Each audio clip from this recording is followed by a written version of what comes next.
Mari sore malam hari ini Tuhan, Engkau ajari kami sekali lagi bagaimana kami bisa menyenangkan hati-Mu Tuhan. Kami tahu Tuhan, kalau bukan Engkau yang pegang setiap kami Tuhan, kami tidak mampu. Seringkali kami mencari, bahkan kami tidak tahu apa yang kami cari Tuhan. Tapi satu hal yang kami tahu, Engkaulah tetap yang mencari kami terlebih dahulu, dimanapun kami berada dan dalam kondisi apapun. Terima kasih Engkau tidak pernah melepaskan kami Tuhan. Terima kasih Engkau tidak menyerah dengan setiap kami. Mari Tuhan malam hari ini Tuhan berikan kami pewahyuan, berikan kami pengertian. Mari Roh Kudus dampingi setiap kami untuk kami belajar Tuhan yang daripada-Mu, untuk kami bisa menyenangkan hati-Mu. Terima kasih Bapa atas segalanya, terima kasih karena Engkau baik. Di dalam nama Yesus kami berdoa dan mengucap syukur. Amin. Shalom Bapak Ibu Saudara. Sore malam hari ini saya ingin kita sama-sama belajar dari seorang tokoh Alkitab yang bernama Laban. Ya, saudara pasti tahu Laban. Laban itu omnya Yakub, saudara ya. Adik, bukan kakak laki-laki, saudara laki-laki daripada Ribkah. Banyak orang mengenal Laban ini sebagai karmanya Yakub, saudara. Atau karmanya Yakub. Kenapa? Karena kalau di cerita sekolah minggu sering dikatakan bahwa Yakub ini menipu Esau dan orang tuanya. Maka setelah dia bertemu dengan mertuanya, maka mertuanya pun menipu dia. Tapi saya tidak ingin sharing tentang tipu menipu, saudara, bukan. Tetapi kita mau belajar tentang sikap hati yang dimiliki oleh seorang pria ini yang bernama Laban. Ya, saya ingin kita membaca bersama-sama Kejadian pasal yang ke-27 ayat 29 sampai 30. Ya, Kejadian pasal yang ke-24 ayat 29 sampai yang ke-30.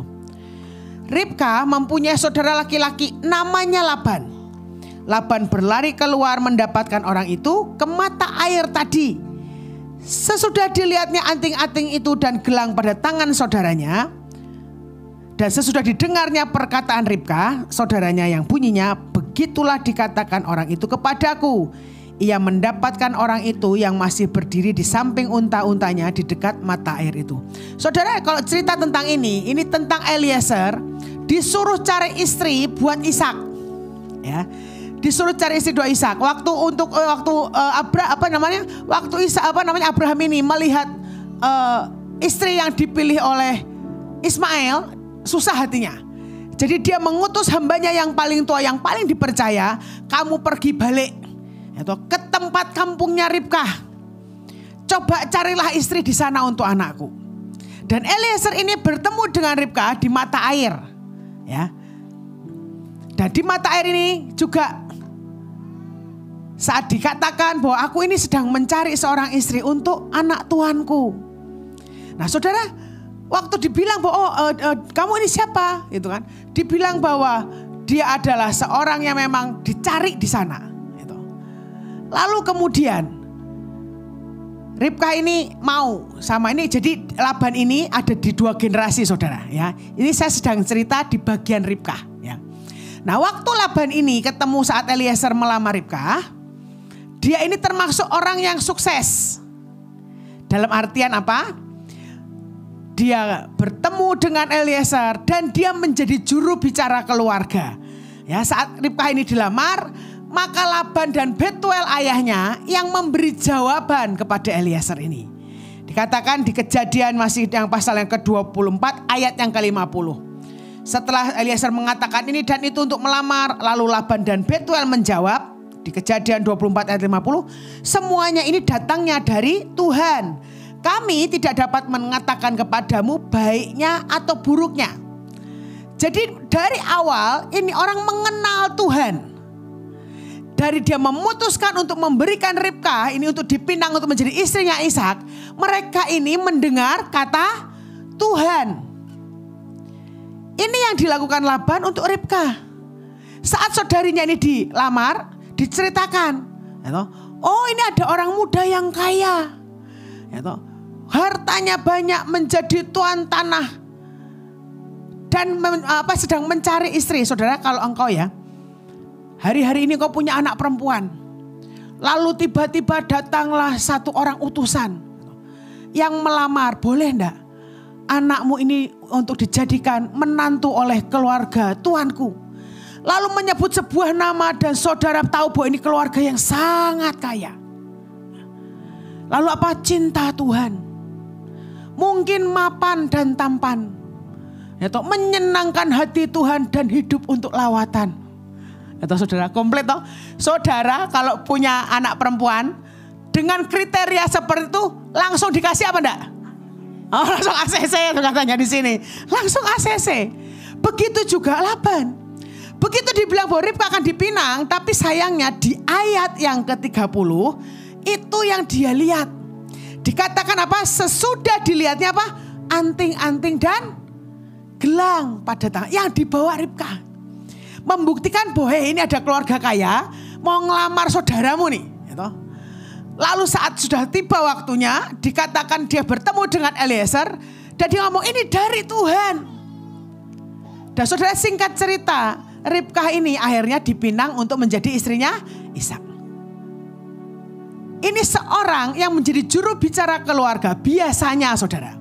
Orang-orang yang menjadi juru bicara keluarga, orang-orang yang dipercaya untuk mengurus seluruh keluarga, itu adalah orang-orang yang punya kerelaan dan kerendahan hati. Saudara percayalah, ya di keluarganya Pak Yusak ini bukan masalah sombong saudara. Tapi menurut saya itu aneh. Setiap kali ada acara apapun di keluarganya Pak Yusak almarhum, ponakannya tuh banyak saudara. Tapi mesti yang ketiban anugerah itu saya. Nih tolong diurusi, saudara tahu. Mengurus keluarga itu ruwet. Masing-masing orang, masing-masing keluarga punya keinginan sendiri yang minta dipenuhi. Saudara saya pernah merasakan keruwetan itu waktu saat itu tuh Joshua menikah saudara. Saya dapat tugas untuk mengkoordinir semua keluarga dari Pak Yusak untuk datang ke Jakarta. Biasanya tuh kan orang sudah jauh-jauh hari ditanya itu, perlu hotel apa enggak? Itu kebiasaan loh saudara, enggak ada yang jawab. Nanti H-2 baru jawab semuanya. Kan poseng saya, ya toh. Takut hotelnya penuh, yang lebih hebat lagi. Untuk yang tante-tante dan cici-cici adik-adik yang wanita, apakah butuh di make up? Di Jakarta itu sulit saudara. Itu kalau cari apa namanya make up artis yang harganya tuh sedikit murah, rata-rata kan mahal. Sudah ditanya dari jauh-jauh hari, siapa yang mau make up? Enggak ada yang jawab. Begitu mendadak mau sehari hanya, semua minta di make up. Lalu semua rebutan minta jam yang siang, enggak ada yang mau bangun pagi saudara. Ya toh pokoknya minta kalau perlu begitu di make up langsung pesta. Maka saya harus mengatur demikian rupa. Saya tahu untuk orang-orang tertentu saya datangi. Tante atau D atau Cik maaf. Mau enggak kamu ngalah? Ya toh, di make up yang lebih pagi, bangun lebih pagi. Kasihan orang-orang tua, oma-oma ini biar di make up yang lebih siang. Dan itu repot saudara. Belum cuma itu, nanti kalau jam makan, ya toh, maka sekarang kami harus menyiapkan makanan. Itu begitu banyak orang. Yang satu senangnya A, yang satu senangnya B. Semua harus dibeli. Ya toh. Untuk apa? Memberikan yang terbaik. Ini Laban.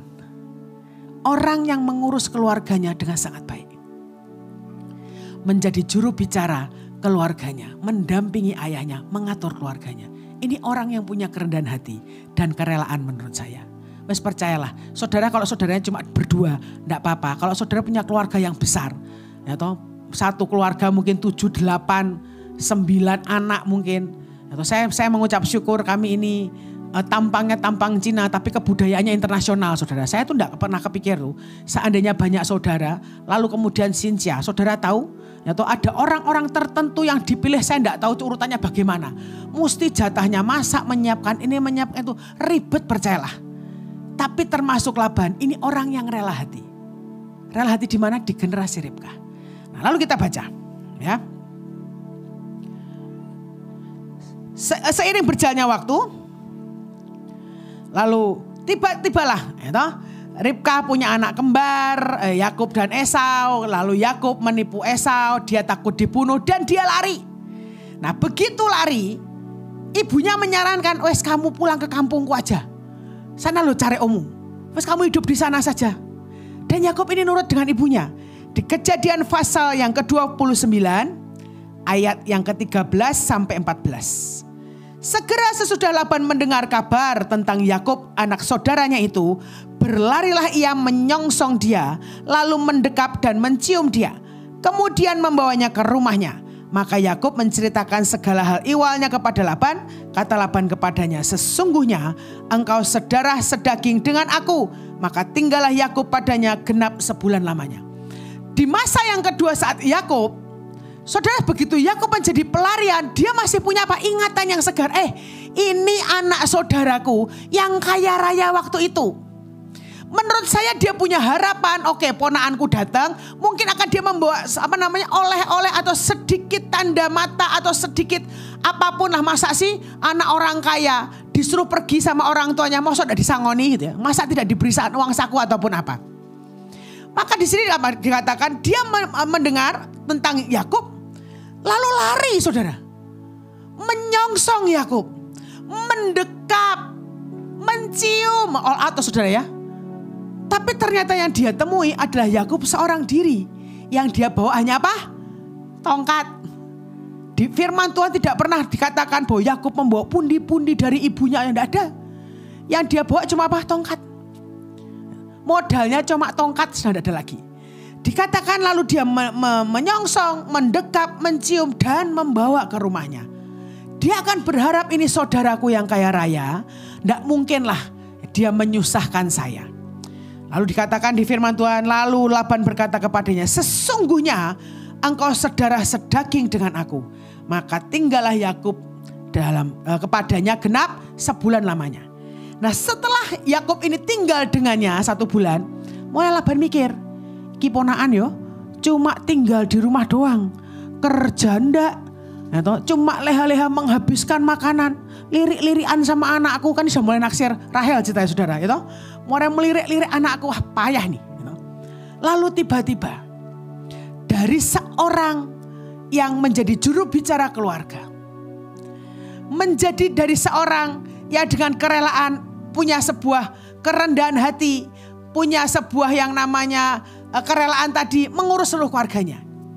Tapi begitu ada satu orang keluarganya datang dan mulai tidak sesuai dengan ekspektasi yang dia harapkan, dia mulai berubah, saudara. Betul enggak? Kau tinggal sebulan nih, enggak ngapa-ngapain. Gitu. Rugi aku, cuma ngasih makan doang. Saudara, dari awal dia bisa menerima Yakub dengan semua kerendahan hati. Berlari, menyongsong, memeluk, mencium, mengizinkan tinggal di rumahnya.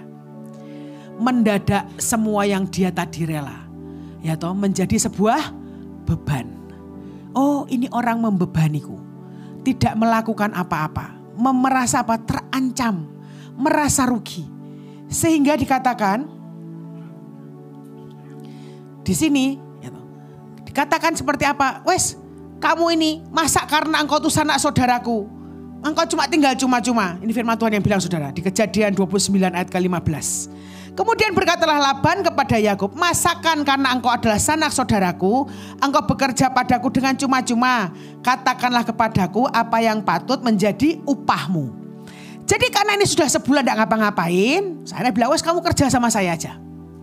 Lumayan tuh saudara, dapat seorang pekerja yang akan mengabdi kepadanya karena dia tahu dia senang dengan anaknya, cuma-cuma. Tapi mungkin karena ndak enak hati, wes gini aja, kamu kerja sama aku, mintalah upahmu. Lalu singkat cerita, Yakub kenapa bilang, aku tak bekerja padamu 7 tahun. Untuk mendapatkan siapa? Rahel. Nah, di firman Tuhan dikatakan demi cintanya kepada Rahel, maka 7 tahun itu dianggap sebagai sesuatu hal yang sederhana, sebentar. Nah, setelah 7 tahun dikatakan, ini sudah 7 tahun nih, sekarang hari waktunya, dia harus menikah sama Rahel. Tapi Laban ini, saudara, sekali lagi sebetulnya dilihat dari sisi pandangan seorang ayah, dia ini baik. Dia tahu anaknya yang namanya Lea tidak berseri matanya. Dia juga mikir timbang dia tak kasih orang lain, wes tak apa-apa, wes sekalian aja kasih ke Yakub, saudara ya. Jadi hari itu saya tidak tahu ya, mungkin di zaman itu terlalu gelap, tidak ada lampu, setengah mabuk sampai dia tidak bisa membedakan mana yang Rahel, mana yang Lea. Akhirnya malam itu diberikan Lea. Begitu dia bangun, yang dia pikir itu Rahel, ternyata jadi Lea. Dikatakan, Om, salah Om.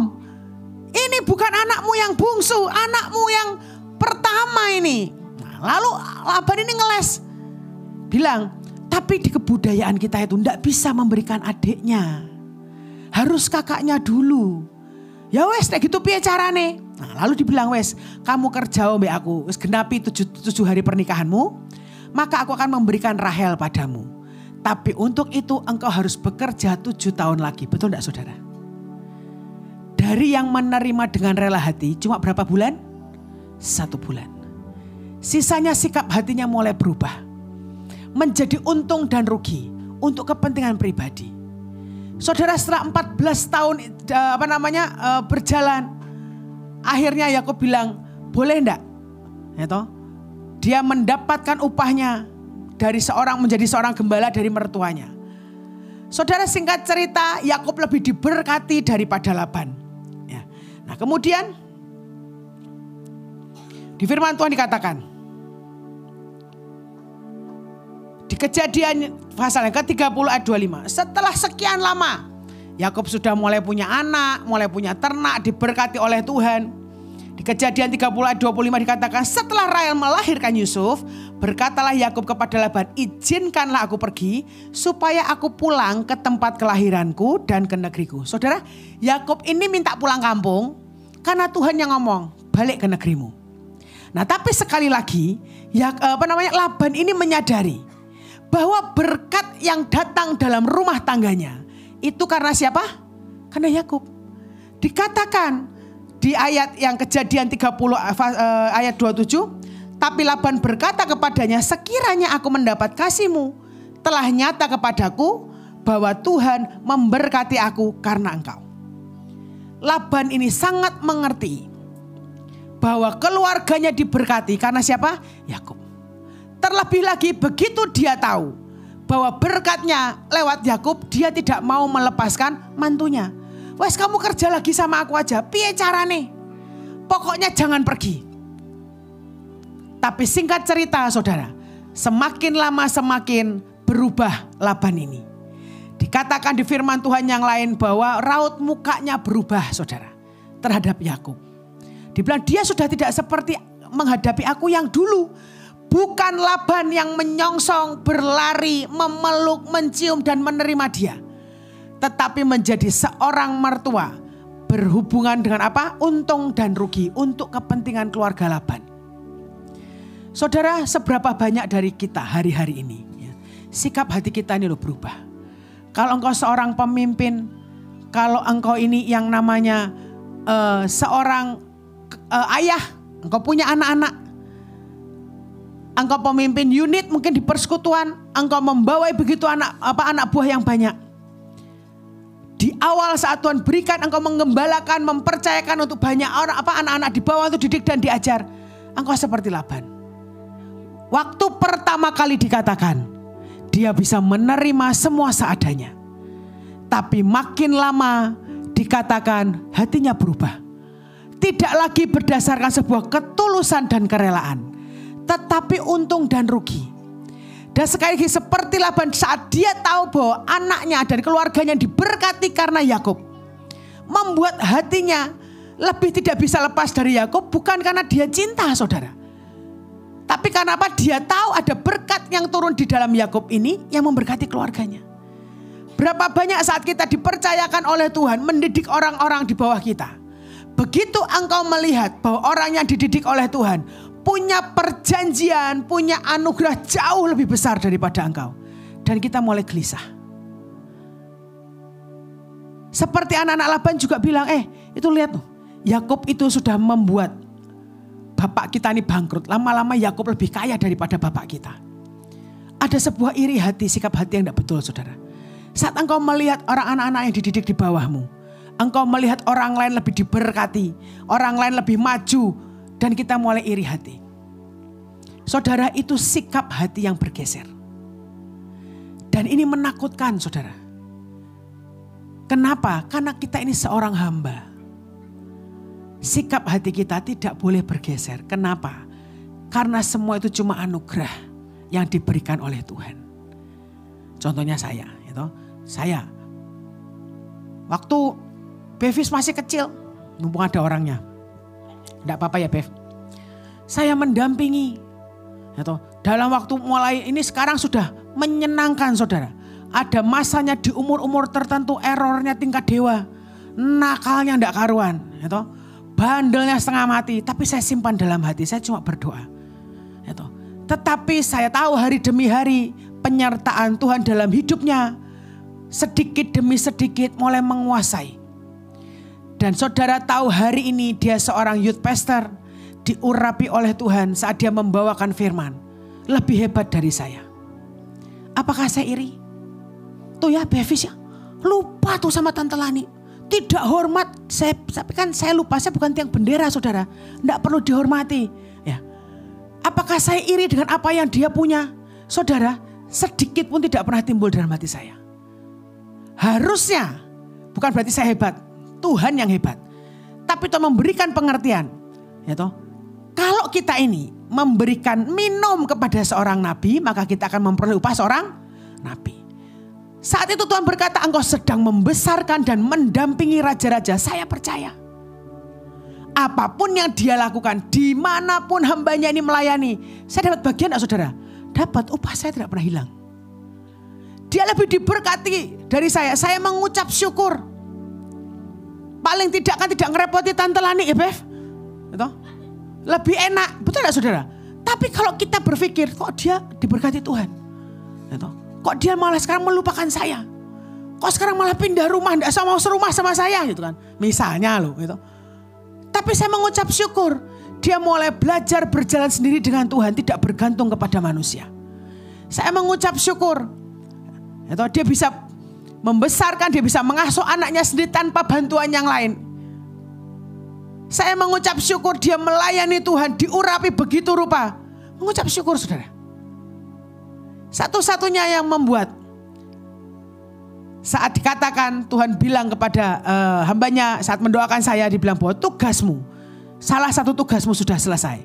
Yang membuat saya tidak bahagia adalah kok tugas saya sudah selesai, lalu saya bagaimana? Bingung pertamanya. Sampai akhirnya saya baca soal Laban, lalu saya berdoa, Tuhan, kalau semua tugas sebagian kecil dari tugas yang kau berikan kepadaku semuanya sudah selesai. Bevis dengan AL sudah besar, sudah selesai sekolahnya, sudah menikah, berumah tangga, sudah punya rumah masing-masing. Selesai toh saudara? Emak engkong juga sudah tamat, papi mami saya sudah tamat juga, sudah lulus. Sudah selesai. Lalu saat saya baca, saya bilang Tuhan, pegang hatiku untuk tidak bergeser daripadamu. Saya tahu tidak mudah. Saya bilang saya tidak mau seperti Laban Tuhan. Di awal saya melakukan dengan kerendahan hati dan kerelaan. Sampai akhir saya mau tetap dengan rendah hati dan rela. Saya tidak mau jadi picik. Saya tidak mau menjadi seperti yang untung rugi. Akal-akalan piye carane. Hanya untuk apa? Mendapat berkat Tuhan. Jauhkanlah itu dari pikiranmu saudara. Tidak boleh. Ya. Saudara saya mau membagikan satu karakter lagi. Tentang hati yang bergeser. Nah Laban ini untungnya saudara sebenarnya. Untung Laban ini. Ya, dikatakan di sini. Di Kejadian 31 ayat yang ke-24. Ini untungnya. Untungnya kenapa? Tuhan masih memegangi Laban. Pada waktu malam datanglah Allah dalam suatu mimpi kepada Laban orang Aram itu. Serta berfirman kepadanya, jagalah baik-baik. Supaya engkau jangan mengatai Yakub dengan sepatah kata pun. Tuhan sudah memperingatkan. Puji Tuhannya. Laban ini mendengarkan. Jadi dia tidak melakukan sebuah kesalahan. Kenapa?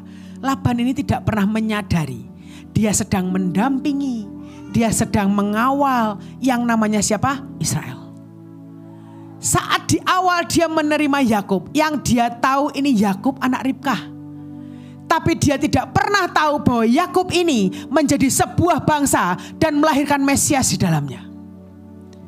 Saudara, saat engkau dipercaya oleh Tuhan, menggembalakan, engkau misalnya membimbing banyak anak-anak di bawahmu. Engkau bahkan tidak tahu di masa yang akan datang anak-anak ini akan menjadi apa. Tapi satu yang tetap kita harus lakukan, lakukanlah dengan kerendahan hati. Dan hati kita tidak bergeser sejak dari awal.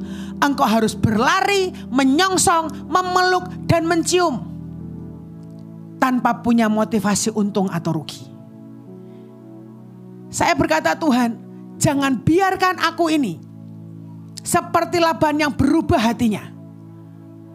Tapi untunglah di akhir dikatakan bahwa Tuhan masih menjagai Laban. Dia memperingatkan dan puji Tuhannya Laban masih mau mendengar. Tapi beda dengan Saul. Saudara tahu cerita tentang Saul. Saudara mengerti, saudara memahami. Itu sering dibilang bahwa Saul itu tidak ada dosanya katanya. Itu betul di awal. Saudara kalau engkau baca, Saul ini dari keluarga baik-baik. Saul ini dari keluarga yang nurut orang tuanya, tidak bermasalah. Saat keledainya hilang, orang tuanya bilang, sana pergi cari keledai. Bawa bujangmu. Dia cari saudara. Tapi memang di awal Saul ini bukan orang yang punya daya tahan untuk survive tinggi. Begitu dia sudah mencari berputar dan tidak bertemu, dia mintanya kemana? Pulang. Yuk pulang. Ya. So, kita baca saudara. 1 Samuel 5 ayat 5 sampai 8. Ini awal Saul belum dipilih jadi raja. Ketika mereka sampai di tanah Suf, berkatalah Saul kepada bujangnya yang bersama-sama dengan dia, mari kita pulang. Sudah nyari muter-muter, tidak ketemu. Mari kita pulang. Nanti ayahku tidak lagi memikirkan keledai-keledai itu, tetapi khawatir mengenai kita. Tapi orang ini berkata kepadanya, bujangnya saudara, tunggu. Di kota ini ada seorang abdi Allah, seorang yang terhormat. Segala yang dikatakannya pasti terjadi. Mari kita pergi ke sana sekarang juga. Mungkin ia dapat memberitahukan kepada kita tentang perjalanan yang kita tempuh ini. Jawab Saul kepada bujangnya, tapi kalau kita pergi, apa yang akan kita bawa kepada orang itu? Sebab roti di kantong kita telah habis dan tidak ada pemberian untuk dibawa kepada abdi Allah itu. Apakah yang ada pada kita? Jawab bujang itu kepada Saul, masih ada padaku 1/4 sikal perak. Itu dapat aku berikan kepada abdi Allah itu, maka ia akan memberitahukan kepada kita tentang perjalanan kita. Ini belum dipilih jadi raja saudara. Dia mencari keledainya, saat dia mau pulang, ya sampai pulang. Nanti papi khawatir. Gitu. Tapi bujangnya ngomong, nanti. Sebentar, tanya dulu, di sini ada hamba Tuhan. Saudara, dia belum menjadi raja. Dan bahkan saat bujangnya memberikan usulan, dengar gak dia? Dengar. Dia menyadari dia bahkan tidak punya apa-apa.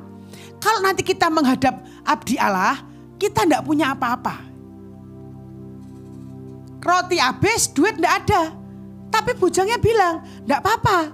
Aku masih punya 1/4 sikal. Ayo kita tanya. Dan singkat cerita, Saul ini nurut sama bujangnya saudara.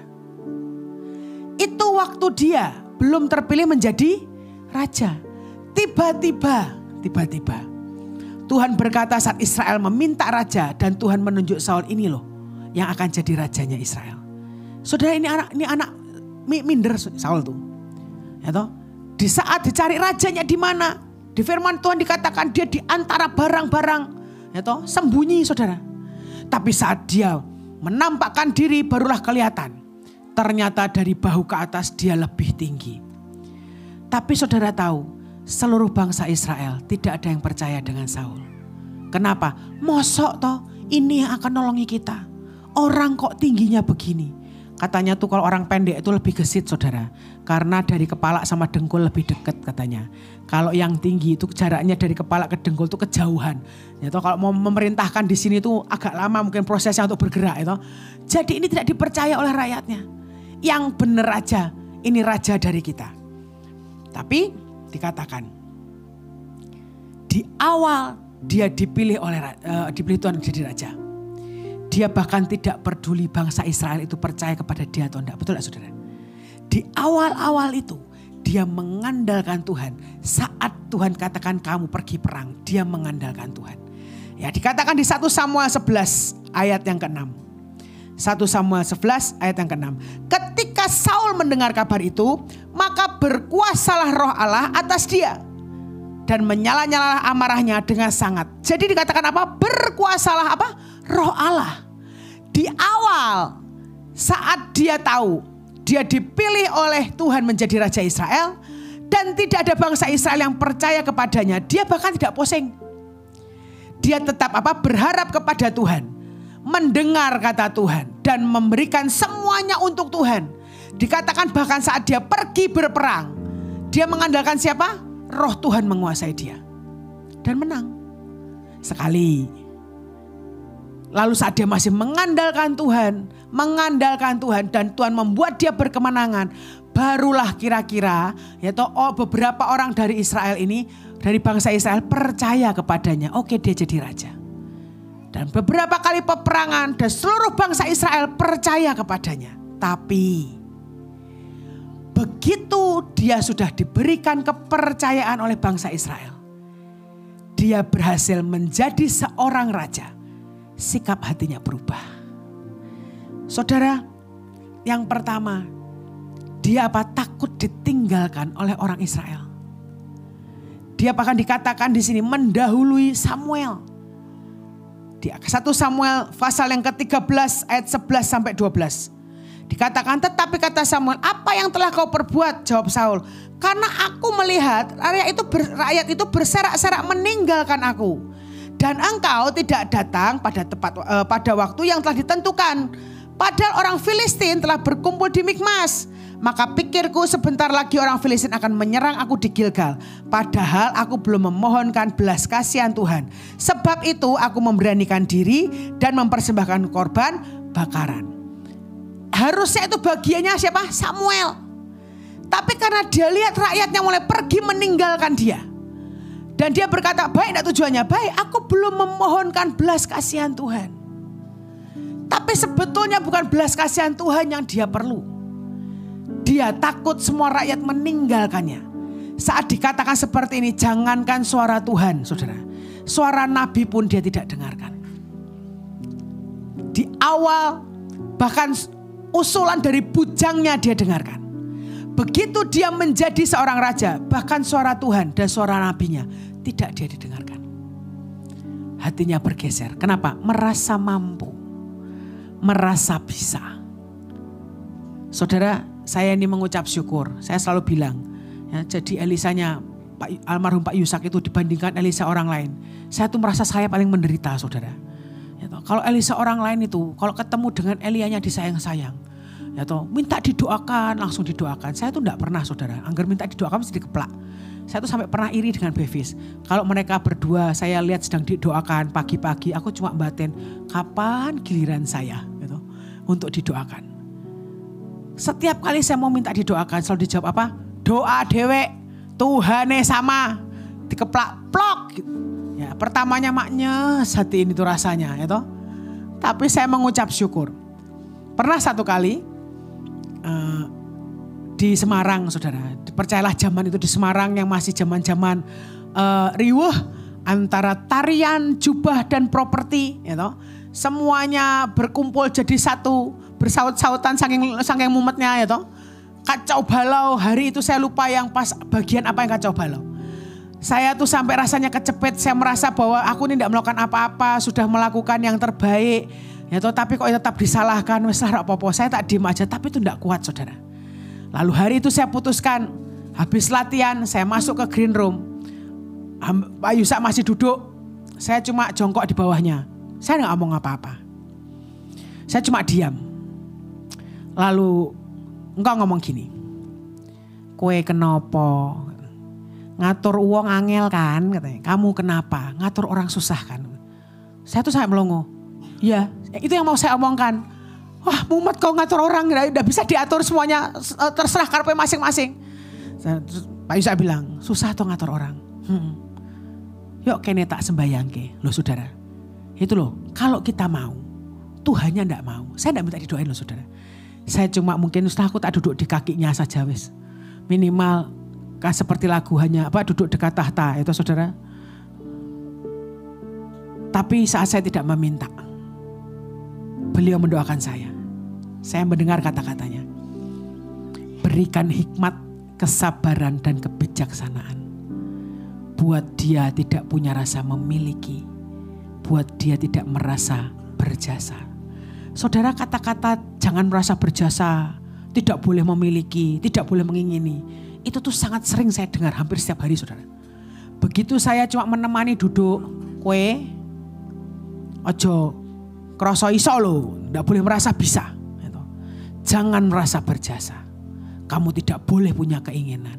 Saudara, itu diomong setiap hari, hampir setiap hari. Jadi saya tuh ngomongin diri saya, Lani tidak boleh merasa berjasa. Karena Lani ini cuma hamba. Tidak boleh merasa bisa, semua cuma karena anugerah Tuhan. Tidak boleh mengingini, tidak boleh punya keinginan. Pokoknya apapun harus sepakat dengan keinginan Tuhan. Itu ngomong seperti itu saudara bertahun-tahun. Sampai satu waktu, saat doa lalu ditanya, Lani kamu pengen apa? Gue kepengen apa? Kata Pak Yusuf. Lawang diomongi jangan berjasa. Tidak berani itu saudara ya. Saya cuma diam. Tidak pengen apa-apa gitu kan. Sejujurnya bukan karena tidak ingin. Karena takut saudara. Lalu saya pernah cerita.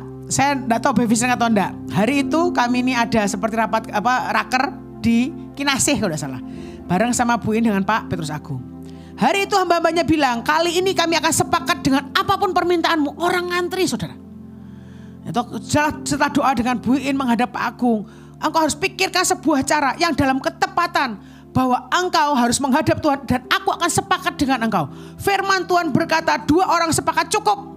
Kan senang saudara ya, betul gak? Tapi saya sudah tahu, saya milih baris yang paling belakang.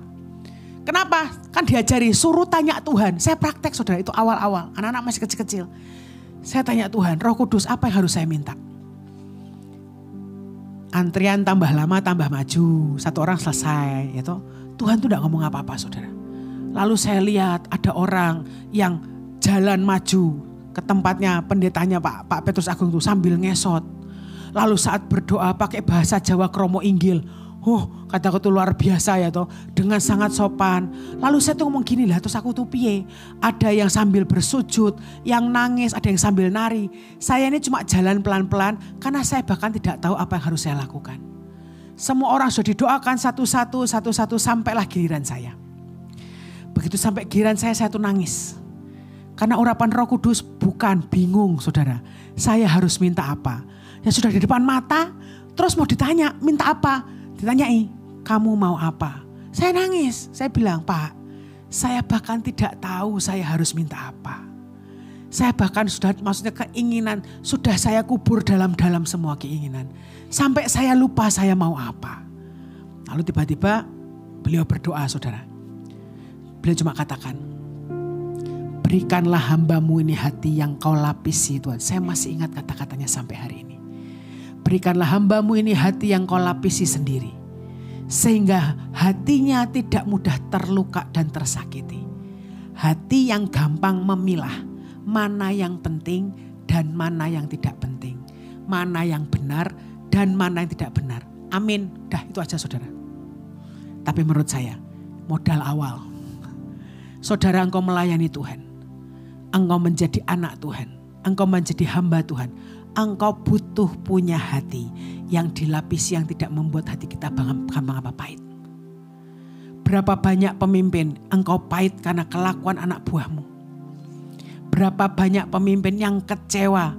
Bahkan Musa yang dikatakan lembut hatinya. Yaitu punya pahit dengan bangsa Israel. Sampai Tuhan katakan kalau sampai dia saya bawa masuk ke Kanaan. Dan sikap hatinya tidak lembut lagi. Itu akan menjadi kerugian untuk Musa. Itulah kenapa Tuhan bilang engkau sampai di sini pandanglah. Karena engkau tidak akan masuk di dalamnya. Tetapi dia masih tetap disebut sebagai orang yang lembut hatinya. Saudara itu modal. Tapi sekali lagi sikap hati ini tidak boleh saudara bergeser. Bergeser karena engkau merasa bisa. Setelah Saul ini diurapi menjadi raja, merasa bisa. Sekarang Israel sudah menjadi rakyatku. Semua aku bisa melakukan menang. Kalau perang menang, dia lupa dia menang karena Pak Roh Allah berkuasa atasnya. Bukan karena dia bisa. Dia merasa berjasa dan merasa bisa. Itu yang pertama. Yang kedua apa? Dia membandingkan hidupnya dengan orang lain, kejatuhan Saul yang utama. Dan dia dikatakan saat orang bernyanyi, engkau mengalahkan beribu-ribu Dan Daud berlaksa-laksa. Dia mulai membandingkan, loh kok aku cuma ribuan. Saudara percayalah, ribuan itu banyak. Saudara, kita bisa mengalahkan satu orang saja bersyukur, betul gak? 1000 pun tidak bersyukur tuh, heran saya. Tapi dia mengcompare dengan Daud yang berlaksa-laksa. Saudara, jangan pernah compare hidupmu dengan orang lain. Engkau tidak perlu lihat kehidupan orang lain. Mengapa? Engkau bahkan tidak tahu apa yang mereka bayar dalam kehidupan mereka. Yang engkau lihat kita ini enak. Betul gak saudara? Oh enak, hidupnya enak, diberkati.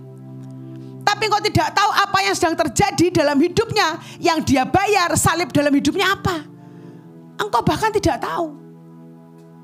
Weslah sekarang, kalau memang bagian kita cuma aqua, wadah kita cuma 600 mili, wes dinikmati 600 mili. Kalau Tuhan mau perbesar, biarkan Dia yang membesarkan, bukan kita yang minta. Seringkali kita lupa, Tuhan perbesar kapasitasku. Betul, saudara punya perbesar kapasitasmu, tapi engkau juga butuh kerja 2-3 kali lipat untuk memenuhi kapasitas yang kau punya. Tapi kalau yang membesarkan adalah Tuhan, Dia pasti punya 1001 macam cara untuk kita bisa memenuhi kuota yang kita punya. Tapi kalau engkau minta membesarkan kapasitasmu dengan kekuatanmu sendiri, engkau akan kelelahan. Engkau akan keletihan. Akhirnya apa? Tuhan, berkatmu kok lama. Pertolonganmu kok tidak datang. Betul, kenapa? Cawan yang kita punya terlalu besar. Kita ngisinya belum penuh. Engkau mau kapasitas yang besar. Maka engkau harus bekerja. Engkau harus melakukan banyak hal yang Tuhan mau berlipat kali ganda. Tapi kalau Tuhan yang memperbesar kapasitas kita, Dia yang akan memberikan kita ini anugerah dan kemampuan untuk ngisi sampai penuh. Jadi jangan kau bandingkan hidupmu dengan orang lain. Saul ini sama. Begitu dia dibandingkan dan dia merasa dia tidak dianggap. Dia merasa bahwa yang namanya Daud lebih hebat. Bergeser hatinya. Saudara, hari-hari ini berapa banyak dari kita engkau mulai bergeser hatimu. Saat engkau melihat bahwa kondisi keadaan keluargamu tidak menjadi lebih baik hari demi hari. Dan engkau mulai menggerutu kepada Tuhan. Itu engkau sedang bergeser sikap hatimu. Firman Tuhan berkata, pengharapan kita kepada Tuhan itu seperti sauh yang sangat kuat. Tapi seringkali kita lupa menurunkan sauh kita, saudara. Pengharapan kita dibuang. Jadi kapal kita ini terombang-ambing. Sesuai dengan apa? Ombak kemanapun bawa saudara pergi. Itu yang engkau membuat engkau tidak punya ketetapan hati bergantung dengan Tuhan. Kenapa? Sauhmu tidak ada. Pengharapanmu sudah lenyap. Kenapa engkau menggantungkan pengharapan kepada seorang manusia? Kepada hamba Tuhan. Kepada apa? Coba pembimbing rohani. Kepada orang lain yang menurut engkau mungkin punya uang untuk mengongkosi hidupmu. Jangan saudara. Yuk pegangi hati kita.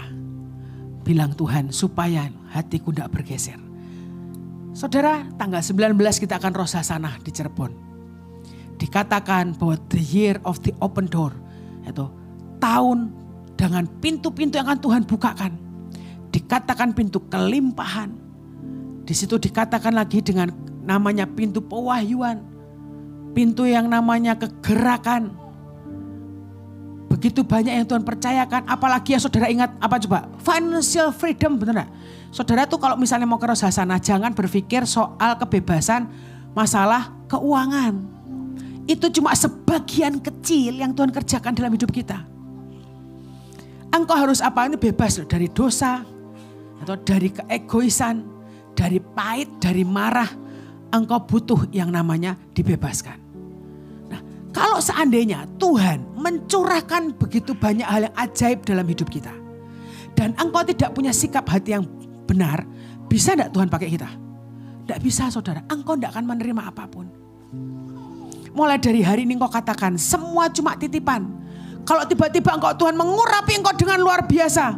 Atau begitu kita khotbah, lalu semua orang rebah. Bukan karena gempa bumi, tapi karena Tuhan. Ya toh? Lalu engkau sombong tuh, gara-gara pengurapan Tuhan atas aku. Maka semua orang rebah. Saudara, itu cuma apa? Karya Tuhan dalam kita. Yesaya 26:12 apa 12:26? 26:12.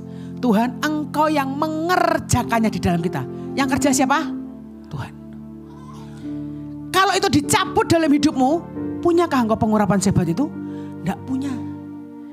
Tapi kalau tiba-tiba Tuhan memberikan financial freedom kepada kita. engkau diberkati begitu rupa menjadi kaya, makin hari makin kaya, kian hari kian kaya, kayak Ishak tuh. Itu ayat yang disukai semua orang, gitu. Kian pokoknya semua yang kaya, ya toh. Dan tiba-tiba engkau merasa tuh, lihat aku diberkati Tuhan, semua orang akan bergantung kepadaku, aku bisa mengerjakan lawatan di mana-mana. Engkau merasa berjasa, engkau merasa bisa. Saudara percayalah, saat berkat Tuhan itu disentil sedikit dengan Tuhan dan bergeser dari hidupmu, apakah engkau tetap kaya? Dia Allah yang bisa menaikkan, mengangkat kita dalam sekejap. Tapi jangan lupa tangan yang sama bisa membuat kita turun di lembah yang paling dalam untuk mendidik kita. Engkau harus menyadari kalau semua nanti akan Tuhan berikan kepada kita, yang saat ini Tuhan berikan dalam hidupmu cuma titipan. Kita ini cuma hamba dan sebagai alat. Tidak ada sedikit pun yang namanya kemampuan, kebisaan yang kita lakukan. Itu cuma anugerah Tuhan dalam hidupmu. Dan tidak ada sedikit pun bagian kita. Bagian kita hanya mengembalikan semua kemuliaan, semua keagungan, semua yang ajaib kembali kepada Tuhan. Ingat-ingat saudara, sharing saya sore malam hari ini. Saya percaya engkau sudah puasa hari keberapa sekarang? Berapa hari lagi kita? Kok menghitung hari? Saudara ngitungnya toh puasa 40 hari. Hari ini hari keberapa ya? Apa jangan-jangan ada yang memberi tanda di kalender coret 1 hari atau saudara coret lagi gitu. Saya bahkan tidak ingat ini hari keberapa. Gitu. Tapi minimal kita belajar. Kenapa disuruh puasa? Menguasai daging. Menekan kedagingan yang kita punya. Gitu. Membuat apa? Semua keinginan, semua keserakahan, semua dosa yang kita punya itu diredam saudara. Dan biar Tuhan gantikan sesuatu yang baru, yang ilahi dalam hidup setiap kita. Tetapi ingatlah sekali lagi, semua yang Tuhan anugerahkan dalam hidup kita dan semua yang baik itu cuma datang dari Tuhan. Amin. Bukan karena kita bisa, bukan karena kita mampu, bukan karena kita punya. Kita punya karena Tuhan memberikan kepada kita. Kita bisa karena Tuhan memberikan kemampuan kepada kita. Kita melakukan dengan ajaib. Kenapa? Karena anugerahnya memberikan kita kesempatan untuk melayani Tuhan. Maka saya selalu ngomong, terutama buat anak-anak, buat kami, buat kita-kita yang melayani di mimbar, di mesbah Tuhan. Engkau dipakai Tuhan bisa bermain musik karena Tuhan yang memberikan kemampuan engkau bermain musik. Dan karena seizin Tuhan kita melayani Tuhan. Engkau yang nyanyi, menurut saya percayalah kita ini tidak bisa nyanyi. Pita suara pas-pasan. Pas nyanyi pas bisa saudara. Bukan penyanyi profesional, kita bisa memuji Tuhan. Sebuah kehormatan. Karena kita bisa melayani Tuhan. Bukan karena kita bisa. Engkau menari di tempat ini bukan karena engkau pintar menari. Tapi karena Tuhan memberikan roh keahlian itu untuk engkau bisa menari apa? Untuk memuliakan Tuhan. Dengan jubah tarian yang bagus, semua properti yang lengkap. Itu cuma anugerah Tuhan yang diberikan kepada kita untuk memperlengkapi tugas dan bagian kita. Bukan karena kita bisa. Engkau harus ingat bahwa segala sesuatu yang kita lakukan, Tuhan yang melakukan di dalam kita. Saudara, itu penting. Lalu bagaimana caranya? Dikatakan di sini, saya mau ingatkan lagi, harusnya kalau yang panggilannya pilar, yang namanya ayat ini mesti yang letek saudara ya. Lukas 17 ayat 10. Demikian jugalah kamu, apabila kamu telah melakukan segala sesuatu yang ditugaskan kepadamu, hendaklah kamu berkata, kami adalah hamba-hamba yang tidak berguna. Kami hanya melakukan apa yang kami harus lakukan. Tapi ada satu lagi, Roma 11 ayat yang ke-36 dikatakan, Roma 11 ayat 36, sebab segala sesuatu adalah dari Dia dan oleh Dia dan kepada Dia, bagi Dialah kemuliaan sampai selama-lamanya. Amin Bapak Ibu. Semua cuma asalnya dari Tuhan, tidak ada sedikit pun bagian kita.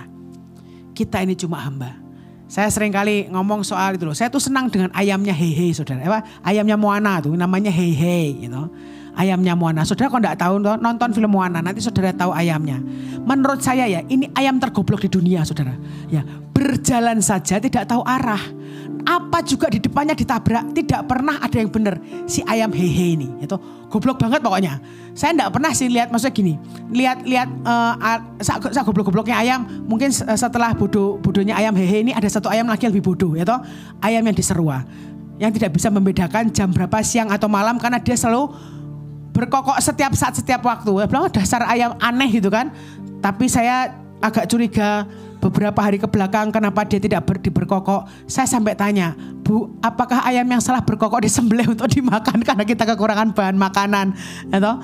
Itu ayam paling bodoh. Tapi bayangkan, kalau Tuhan, saya ngomong kalau Tuhan bisa membuat keledai bicara, Tuhan yang sama, apa susahnya sih? Ya toh, membuat ayam bicara, betul tidak saudara? Seandainya hari ini yang berdiri di mesbah Tuhan ini, Lani Rahmawati dan hehe si ayam tadi, sama-sama mau khotbah, saudara milih Lani Pak Ayam? Ayam, pasti. Saya tidak tersinggung saudara. Mungkin saya juga akan mengikuti mendengarkan ayam khotbah, betul tidak? Ajaib, engkau tidak perlu memanggil jiwa-jiwa, orang usah. Semua akan datang. Begitu masuk streaming di windu ada ayam yang berkhotbah. Semua orang berbondong-bondong Sabtu ke sini, betul tidak? Tapi itu yang saya katakan, Tuhan, jangan pernah kau tinggalkan Lani. Saya tahu saya melayani Tuhan hanya karena kemurahan Tuhan. Dia bisa gantikan saya dengan ayam, saudara. Engkau dipakai Tuhan melayani Tuhan bukan karena engkau bisa, tetapi karena Tuhan memberikan kesempatan kepadamu untuk dididik, diajar, dan menyenangkan hati Tuhan. Bukan karena kita bisa. Lagunya itu, bukan karena kebaikanku, bukan. Itu kesempatan untuk kita belajar, mau dididik, diajar. Kita menjalani kehidupan bersama dengan Tuhan. Jadi contoh. Bukan karena kita bisa. Kenapa? Karena begitu di sebelah kita adalah ayam. Jangan wes Joakim aja tiba-tiba khotbah ngomong lancar. Ya toh, dengan urapan Tuhan. Pasti saudara akan mendengarkan dia, betul enggak? Yang biasanya cuman itu aja toh. Tiba-tiba khotbah dengan sangat hebat. Dia bisa melakukan apa saja buat kita. Contohnya, waktu Saul. Apa Saul mencalonkan diri jadi raja? Mencalonkan diri enggak? Enggak. Dia dipilih Tuhan langsung kok. Tidak ada usaha Saul untuk dia jadi raja, betul enggak? Lalu atas dasar apa? Kenapa kok dia takut diturunkan? Wong dia dipilih dengan begitu saja. Kalau Tuhan mau menurunkan bisa enggak? Ya bisa toh. Terserah Tuhan toh. Betul enggak? Tapi seperti tadi takut. Sudah diberkati, sudah bisa jadi raja, mimpin perang, menang, sudah punya banyak hal. Dan begitu saat dia akan diturunkan, takut. Itu sikap hati yang bergeser, saudara. Firman Tuhan kan ngomong, Tuhan yang memberi, Tuhan yang mengambil. Terpujilah nama siapa? Nama Tuhan. Saudara, hari ini kalau tiba-tiba, lalu Tuhan ambil semua kenyamananmu, saudara harus mengucap syukur. Kenapa? Dia punya rencana yang jauh yang kita bahkan tidak bisa lihat. Yang pasti lebih baik. Saya hari-hari ini pokoknya senang saudara menceritakan pengalaman saya. Itu waktu saya masih melayani Tuhan. Dan sekarang masih melayani Tuhan dengan model yang berbeda. Kalau dulu kan melayani Tuhan ngikuti terus. Pak Yusak kemana tuh diikuti aja pokoknya. Kemanapun. Sepintas saat itu saudara, saya batin dalam diri saya sendiri. Ternyata tidak enak melayani Tuhan. Menjadi Elisa. Semua orang kepengen jadi Elisa. Orang enak. Gitu.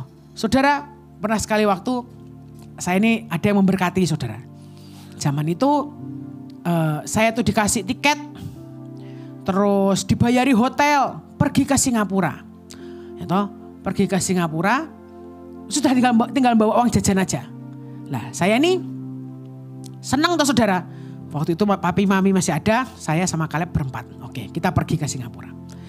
Kira-kira 1 minggu sebelum keberangkatan itu tiket sudah dibeli. Hotel sudah dipesan saudara. Kira-kira seminggu sebelum berangkat. Pak Yusak tuh ngomong gini sama saya. Nok kita ke Sorong. Oh iya Pak, ke Sorong. Pelayanan. Ya, ke Papua. Kapan? Tanggalnya saudara, persis sama plek-plek jadwal saya pergi ke Singapura. Plek pokoknya. Ya toh? Tapi saya diam. Saya tidak pernah ngomong dengan Pak Yusak sampai hari ini. Kalau di jam dan hari yang sama, harusnya saya ke Singapura. Lalu saya bilang, oke Pak. Saya mulai mikir saudara, wah batal, tapi ya wis lah. Tapi saya memikir bagaimana caranya supaya papi mami saya bisa pergi dengan leluasa. Lalu saya mengambil seorang saudara bilang nih, nyoh tak kayak duit, ya toh, kamu beli tiket, kamu ikut ke Singapura sama papi mamiku. Karena aku tidak bisa pergi, aku harus pelayanan ke Papua. Terus singkat cerita, di hari yang sama berpencarlah kami. Keluarga saya berlibur ke Singapura, waktu bareng hal segala tuh. Ya, saya sama Pak Yusak pergi ke Raja Ampat bareng sama AL zaman itu, sama An kalau tidak salah. Atau sama siapa Akyat kalau tidak salah ya. Pergi ke sana saudara. Ke Sorong pelayanan. Nah ternyata setelah ke Sorong, itu tidak berhenti sampai di Sorong. Ternyata mau kita itu pergi ke Raja Ampat saudara. Bukankah itu impian banyak orang Raja Ampat, betul tidak? Percayalah orang enak saudara. Yang dilihat di Instagram itu menipu. Pemandangan indah, yaitu ikan warna-warni tekan kono saudara sampai sana. Bukan cuma panas saudara. Ya toh, maksud gini, hotelnya kita cuma sendirian. Sisanya air dan laut. Mau jajan enggak bisa. Tahun itu pop mie 1 biji aja 40.000 tahun itu loh saudara. Itu berapa tahun lalu ya? Mungkin 8 lebih mungkin 10-15 tahun lalu mungkin. Kenapa? Enggak ada makanan. Kita ini hanya mengandalkan makanan dari hotel sehari 3 kali, snack 2 kali. Ya toh, AC sudah disetel yang paling dingin, tidak membantu. Sampai sekali waktu sudah saking enggak kuat panasnya. Lalu Pak Yusak bilang, "Yuk nok mulai." Saudara datang pagi, siang minta pulang saudara. Saya bilang, "Enggak bisa, Pak." "Loh kenapa kok enggak bisa? Kapalnya baru 3 hari lagi nyampe." "Loh nek 3 hari lagi kita pulang." "Ya memang." Saudara tuh sampai kasihan loh, sampai bercak-bercak merah-merah seluruh badannya. Saya sampai ngomong gini, tak iso nih bicaranya. Saya sampai bilang, "Pak, gimana ya caranya?" Saya ngomong sama Pak Agung waktu itu. "Engkau tuh enggak tahan panas." "Piye caranya yo nok?" katanya. "Ya enggak tahu Pak gimana caranya." "Di tengah laut gitu Pak." "Ya wes ngono wae." Saudara, jadi kita ini di sana saudara. Kalau siang jadi gini, jam 5 pagi sudah pada bangun, kepanasan enggak tahan. Berkumpul di pinggir laut, gelap-gelapan, baca Alkitab dan sharing. Begitu terang makan pagi, sisanya nganggur, menunggu makan siang. Dan panasnya minta ampun. Jadi akhirnya kami ini nyewa perahu. Perahu mungkin cuma cukup untuk 8 orang. Tahun itu sudah 1,5 juta. Saudara tahu apa yang kami lakukan? Membawa makanan dari hotel, naik perahu, lalu berjam-jam terapung di lautan supaya dapat angin. Kampul gitu saudara. Ya toh, pokoknya duduk dangone perahu aja mentul-mentul gitu. Cuma lihat air kiri kanan, oke, bening, lihat terumbu karang. Tapi terumbu karang mau berharap apa sih saudara? Cuma gitu aja. Kecuali memang orang yang suka. Kalau orang yang suka snorkeling bisa snorkeling unlimited jamnya saudara, karepmu sampai gosong ya toh, terserah. Nah, tapi yang panas tidak karuan. Nanti kalau begitu sudah adem, lalu kita ini merapat kembali ke pantai, balik ke hotel. Nanti kalau besok paginya gitu lagi, terapung-apung di laut gitu kan, ngobrol kanan kiri sampai obrolan habis. Tiba-tiba ada busung pasir. Berhenti saudara di tengah laut. Ngapain? Cuma berdiri di busung pasir supaya kena angin. Dah naik perahu lagi, begitu adem balik ke hotel. Itu Raja Ampat. Nggak ada temannya. Karena yang nginep cuma kita doang. Lalu ada sebuah keluarga bule saudara. Ketemu kami hanya pagi, halo. Ya toh, sisanya kemana? Setelah itu mereka akan ada di lautan. Pulang keesokan harinya. Pagi-pagi, halo, sudah tidak ada lagi. Nggak bisa ngapa-ngapain. Tapi saudara, sebetulnya itu adalah keinginan banyak orang, betul enggak? Tapi saat kita diberikan kesempatan oleh Tuhan yang tidak kita ingini. Padahal kalau dibilang ke Raja Ampat itu jauh lebih mahal daripada ke Singapura, percayalah. Diberikan yang terbaik tapi sikap hati ini tidak bisa melihat yang terbaik. Kenapa? Pikirannya pengen ke Singapura. Lalu akhirnya sekali waktu diberikan kesempatan ke Singapura akhirnya saudara. Tapi dalam tugas apa? Tugas sebagai Elisa. Hari itu kami ke Singapura, saya tidak tahu apa-apa tentang Singapura. Yang saya tahu cuma naik turun mobil, pergi ke restoran bagus. Makanan saya bilang, wah restorannya mahal nih. Begitu saya sudah lihat menunya, lalu Pak Yusa ngomong gini, ojo pesan makanan. Kan sedih saya saudara ya. Oh ya ampun, makanan yang mungkin kalau saya beli sendiri tidak mampu. Saya sudah milih-milih mau pesan makanan. Tapi dikatakan jangan pesan makanan. Saya nurut, ditanyai. Nih kamu enggak pesan makanan? Oh enggak Pak, enggak usah pesan makanan. Terus engkong jawab, pesan ngombe wae. Saya suruh pesan air minum aja. Saya pesan air minum saudara. Ya toh, sambil mulai lirik kiri kanan, kok yang lain sudah makan enak, saya enggak makan apa-apa. Itu pikiran kita. Tapi saudara tahu, kalau kita pergi dengan hambanya, pernah enggak dikasih yang enggak enak? Engkong pernah dikasih makan daging kok sandal gitu, enggak pernah toh? Betul enggak? Mesti kan wagyu, sing empuk. Lalu tiba-tiba datanglah makanan yang pertama. Gitu. Ini enak loh, kong empuk. Gitu. Oh iya, dia cuma makan 1 suap. Dah, enak. Lalu apa saudara? Nyoh no, saya yang makan sisanya. Saudara, kita pikir gini, tapi kan itu sisa. Wes percaya oh saudara, sisa itu rasanya enak. 1 gratis 2 penuh urapan saudara itu. Enak tuh. Gitu. Lalu tiba-tiba king crab yang besar. Kakinya aja gede banget tuh saudara. Sini ini enak om, saya kupasin ya om. Oh iya gitu. Dia makan cuma seceplok saudara. Lalu ini loh no, apa enak saudara. Tangan tidak kotor mengupas kepiting. Tinggal makan dengan rasa yang paling enak. Itu semua yang terbaik. Saya pikir dengan sedih hati, saya tidak merasakan apa-apa. Tapi ternyata Tuhan sudah rancangan yang terbaik yang boleh saya cicipi. Lalu tinggal balik lagi, naik mobil, pergi ke tempat duren. Ini enak kong manis, diambil 1. Enak, kilono enak. Ini manis, yang ini ada pahitnya kong. Saya nyolono ono pahitnya, saya makan semua yang terbaik, tapi sisaan. Nggak apa-apa. Engkau coba betapa rendah hati, tapi apa? Nikmatilah. Lalu saudara, saya pikir begitu. Saya tidak tahu sisanya Singapura itu ada apa, enggak tahu saya. Lalu saya baru tahu itu kira-kira bulan lalu. Saat Tuhan kasih kesempatan, saya ini pergi ke Singapura. Gitu. Saya baru tahu dan saya mengerti Tuhan. Kalau ikut engkau menjadi seorang hamba jauh lebih enak. Begitu saya pergi sendiri saudara. Mendarat di Singapura. Ya toh narak-narak kan tinggi. Geret-geret koper gede-gede atau ditarik-tarik, bingung cari rute MRT menuju hotel, berdiri plongo ndak tahu jalan ya toh, nurut orang aja naik MRT selesai turun masih jalan kaki ngangkat koper naik tangga turun tangga. Tak pikir bu ya ampun liburan kok sengsara amat, kenapa di Instagram tidak seperti ini ya toh? Yang ada betis kondean jalan kemana-mana. Ini nasi Hainan terenak, ya enak loh. Makan lapar, saudara jauh jalannya itu sudah keburu lapar, capek. Dari situ saya mengerti, kalau kita berjalan dengan ekspektasi dan kekuatanmu sendiri, engkau tidak akan menerima, engkau tidak akan mengalami yang terbaik dari Tuhan. Tapi saat engkau mengikatkan diri kepada Tuhan, dia sudah rancangan yang terbaik sama. Hati ini tidak boleh bergeser. Mungkin Tuhan menetapkan kita menjadi seorang hamba. Lakukanlah dengan segenap hati sampai kita selesaikan tugas kita. Ya, jangan engkau berharap kepada kekuatanmu sendiri. Engkau tidak akan menikmati yang terbaik karena kita ini terbatas. Tapi Tuhan kita Tuhan yang tidak terbatas. Malam hari ini saya mau sharing dengan saudara, yuk periksa hati kita. Apakah hati kita ini sudah bergeser? Saudara, Pak Yusak sering ngomong gini. Tidak banyak orang yang bisa setia pada panggilannya yang pertama. Tidak banyak orang yang bisa setia dengan panggilannya yang pertama.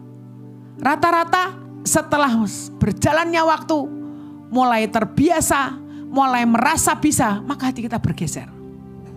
Menyepelekan, menganggap gampang. Tapi engkau lupa, Tuhanlah yang memampukan kita. Tuhanlah yang memberikan anugerah supaya kita bisa. Bukan karena kita yang bisa, tapi karena Tuhan yang memberikannya kepada kita. Mari kita ingat malam hari ini, semua yang terbaik cuma karena karya Tuhan dalam hidup kita. Amin Bapak Ibu Saudara. Mari bangkit berdiri.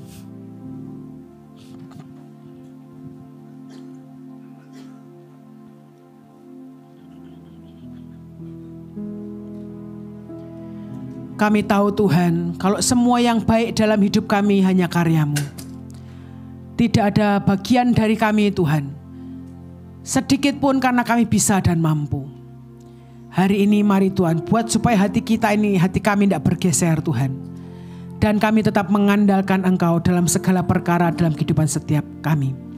Malam hari ini Tuhan kami angkat tangan kami Tuhan. Mari Kau karuniakan Tuhan hati yang dilapisi oleh Engkau sendiri. Hati yang tidak mudah terluka, hati yang tidak tersakiti, hati yang tidak mudah pahit Tuhan. Tetapi hati yang bisa memilah mana yang penting dan mana yang tidak penting, mana yang benar dan mana yang salah. Modali kami dengan sikap hati seperti itu Tuhan, sehingga kami berjalan terus bersama dengan Engkau karena Engkau yang gandeng setiap tangan kami.